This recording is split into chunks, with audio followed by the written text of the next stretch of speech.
இப்படி ஒரு வினோதமான விழாவை நீங்க தமிழ்நாட்டில் இல்ல உலகத்திலுமே எங்கேயும் பார்க்க முடியாது. ஏன்னா இந்த கோயில்ல உயிரோட இருக்கிறவங்களுக்கு பாட கட்டி காவடி எடுப்பாங்க.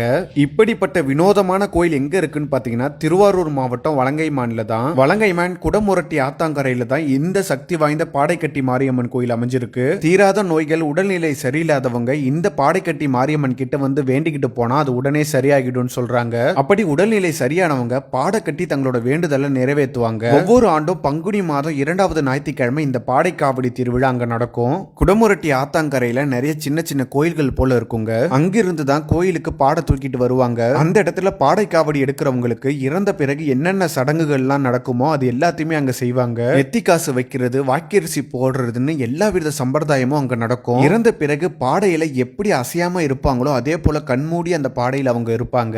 அவங்கள ஆட்டம் பாட்டம் மேல தாளத்தோட பாடையில சுமந்துகிட்டு அவங்க உறவினர்களும் நண்பர்களும் பாடைக்கட்டி மாரியம்மன் கோயிலுக்கு போவாங்க. பாடியை தூக்கிட்டு பயபக்தியோட அந்த அம்மன் கோயில 3 வாட்டி சுத்தி வருவாங்க. புதுசா பாக்குறவங்களுக்கு கொஞ்சம் பயங்கரமா தாங்க இருக்கும். பாடை கோயில சுத்தி வந்த பிறகு கோயில் வாசல்ல பூசாரி அவங்களுக்கு கண் திறந்து விடுவாரு. அவங்க முகத்துல தண்ணி தெளிச்சு கண்ணை திறந்து அதுக்கப்புறம் அவங்களை எழுப்பி விடுவாரு. அதன் பிறகு அம்மனுக்கு நன்றி சொல்ல அவங்க போய் அம்மனை பார்ப்பாங்க. இந்த ஒரு நாள் மட்டும் ஆயிரக்கணக்கான மக்கள் பாடை காவடி எடுப்பாங்க. நான் சொன்ன மாதிரியே இந்த விழா வினோதமா இருக்கா? நேர்ல பார்த்தவங்க கண்டிப்பா ஒரு கமெண்ட் பண்ணிட்டு போங்க. யூஸ் பண்ண பாடை எல்லாமே ஆத்தாங்கரையில ஒரு மூலையில தூக்கி போட்டுருவாங்க. பாருங்க எவ்வளவு இருக்குன்னு சொல்லிட்டு. அதே போல சின்னஞ்சிறு குழந்தைகளுக்கும் வேண்டுதல் வச்சவங்க அவங்களும் இது போல தொட்டில வச்சு தூக்கிட்டு போவாங்க. அனைத்து விதமான காவடியும் எடுத்துட்டு வர்றதை நீங்க அங்க பார்க்கலாம்.